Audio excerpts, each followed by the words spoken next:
Hi guys, ঘৰত বহি বহি এনে বৰ হৈ আছিলোঁ। তো আমাৰ পেহী ছোৱালীজনী আহিছিল না, আমাৰ বা দুজনীৰ লগত মই আহিলোঁ। আমি তিনিজনী মিলি ফুৰিবলৈ। আৰু গাইজ ভিউটো চাওক, ইমান ধুনীয়া মানে আপোনালোকক মই কি ক'ম। আৰু এজনী মই কেনেকুৱা লাগিছে কমেণ্ট এটা কৰি দিব দেই গাইজ। তাৰপিছত মই ক'ৰবাত টাইম ফটো নুতুনিম, এইটো হ'বই নোৱাৰে। তো ফটো কাৰণে প'জ দি আছিলোঁ। আৰু মানে গাইজ কি হ'ল জানে, মই ড্ৰিমছত গৈছিলোঁ কেকৰ বস্তু আনিব কিবা কিবি।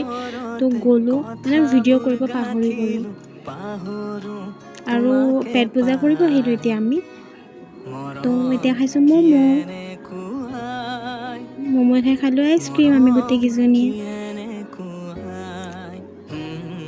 তাৰপিছত গাইজ ঘৰত আহিলোঁ, ঘৰতে কেকৰ বস্তু কিমান আছে সামৰিব লাগে, সামৰিলোঁ।